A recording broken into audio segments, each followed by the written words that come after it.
नीलू ने आंखें नहीं खोली और लंबी लंबी सांसें लेती रही। कार्तिक यूं ही मन मन कैंप में आ रही रोशनी में नीलू के खूबसूरत चेहरे को निहारता ही रहा। हर एक आती जाती सांस के साथ कार्तिक की हिम्मत बढ़ती जा रही थी। वो नीलू को जी भर के चूम लेना चाहता था। ठंड का प्रकोप लगातार बढ़ता जा रहा था। ठंड की अधिकता होने के कारण नीलू के होंठ कांपते जा रहे थे।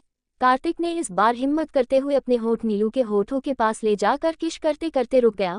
उसे लगा नीलू सो चुकी है, उसे अब सोते हुए किश करने का मतलब है उसकी आंख खुल जाएगी। उसने अपने साथ कॉम्प्रोमाइज करते हुए कंट्रोल किया और फिर से नीलू से चिपक कर लेट गया।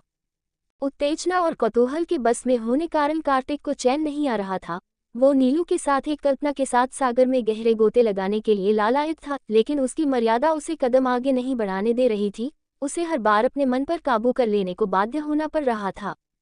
नीलू को भी नींद नहीं आई थी। वो इंतजार कर रही थी कि कब कार्तिक उसके ऊपर टूट पड़ने वाला है।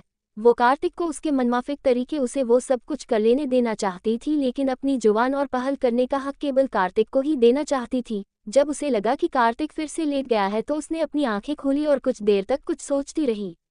और सोचते सोचते न जाने कब आंख लग गई।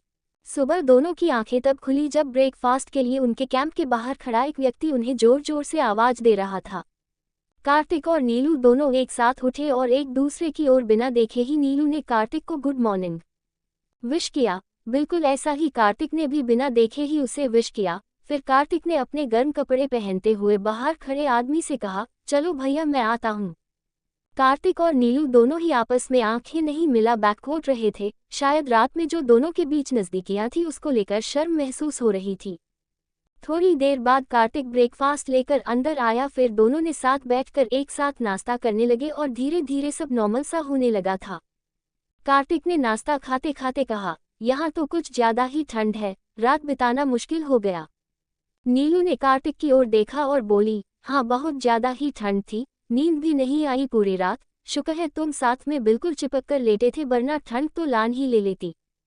कार्तिक ने नीचे देखते हुए धीरे धीरे से बुदबुदाते हुए कहा, और तुम मेरी जान ले लेती अगर जल्दी से सुबह न होती तो। कार्तिक की बात नीलू के चेहरे पर मुस्कुराहट लाने में सफल तो रही, लेकिन नीलू को कहीं कहीं निराश तो किया। नीलू आखिर क्या चाहती थी कार्तिक से शायद उसने सही पहचाना नहीं था। नीलू ने कहा, क्या मतलब, थोड़ा जोर से भी तो बोल सकते हो। कार्तिक ने कहा, नहीं नहीं मैंने तो कुछ कहा ही नहीं। नीलू ने आंखें तरेरते हुए कहा, अच्छा तो मेरे कान बज रहे हैं क्या। कार्तिक ने आंखें चुराते हुए कहा, मैं तो ठंड के बारे में कह रहा था कुछ। नीलू ने कहा, हाँ पता है तुम किसके बारे में कह रहे थे। फिर कार्तिक ने थोड़ी सी हिम्मत दिखाते हुए कहा, छोड़ो न यार, जो हुआ ही नहीं उसके बारे में क्या बात करना, तुम खाने पर ध्यान दो, ठंडा हो रहा है। कार्तिक का नीलू जवाब नीलू को सोचने पर मजबूर कर दिया। इसका मतलब कार्तिक रात को जाग रहा था। ओह, मैं तो सोच रही थी सो रहा है, सोते सोते कुछ हरकत कर रहा है, इसका मतलब ये जानबूझकर। नीलू बनावटी मुस्कान चेहरे पर लाते हुए कहा, सिर्फ सोचने से नहीं होता, सोचने से सिर्फ फैंटेसी में होता है। इतने में कार्तिक का कॉल आने लगा, लेकिन नेटवर्क कुछ कम था तो उसे कैंप के बाहर जाना पड़ा। कार्तिक के जाने के बाद नीलू के मन में दो सवाल आए, किसका फोन है जो बिना बताए बाहर चला गया, और दूसरा तो पहले से ही सोच में थी, अगर ये रात को जाग रहा था तो कुछ किया क्यों नहीं। इवन किश भी मैंने ही करने की कोशिश की थी। क्या पायल सही कह रही थी, उसे कैसे पता। एक और शक, कार्तिक ने देखा तो उसे नायरा कॉल कर रही थी। उसने कॉल रिसीव किया। हेलो नायरा, तुमने कॉल किया था क्या। नायरा, हाँ कार्तिक मैंने कॉल किया था, सब ठीक है न, कर सकते हो न बात अभी। नायरा की आवाज में दर्द सा था, कुछ घबराई हुई सी लग रही थी। कार्तिक ने उसे पूछा, हाँ नायरा सब ठीक है, तुम बताओ कैसी हो, और ये तुम्हारी आवाज को क्या हुआ। नायरा हिचकते हुए बोली, नहीं नहीं मैं तो ठीक हूँ, तुम अपना ख्याल रखना। और नायरा ने कॉल डिस्कनेक्ट कर दिया। कार्तिक, हेलो हेलो नायरा, क्या हुआ, ओह कॉल क्यों काट दिया बिना कुछ कहे। मुझे कुछ गड़बड़ लग रही है, कुछ तो हुआ है जो नायरा ने कॉल किया और फिर कुछ कहे बिना ही कट कर दिया। वो हाथ में फ़ोन लिए हुए खड़ा फ़ोन की ओर देखता रहा, लेकिन अब कॉल नहीं आया। जब कॉल नहीं आया तो उसने अपनी ओर से कॉल लगाया। कार्तिक, हेलो, क्या हुआ था, बिना कुछ कहे कॉल डिस्कनेक्ट कर दिया तुमने। नायरा ने उदास और रूखी सी आवाज में कहा, कुछ नहीं कार्तिक, बस लग गया था कॉल तुम्हारा गलती से। कार्तिक ने नायरा को समझते हुए कहा, मैं इतना भी पागल नहीं हूँ, सब समझता हूँ, तुम गलती नहीं करती हो, बताओ क्या हुआ।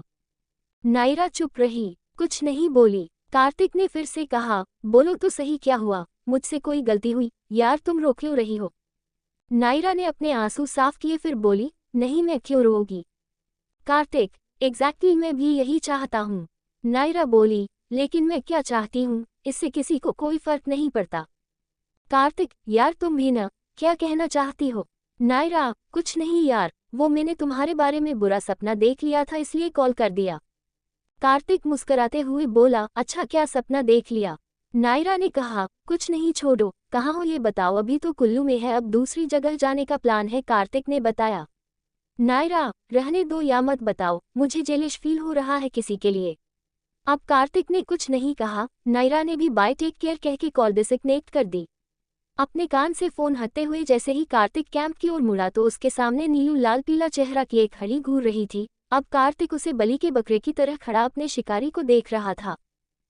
ऐसे ही वीडियो देखने के लिए हमारे चैनल को लाइक एंड सब्सक्राइब करें। Thanks for watching.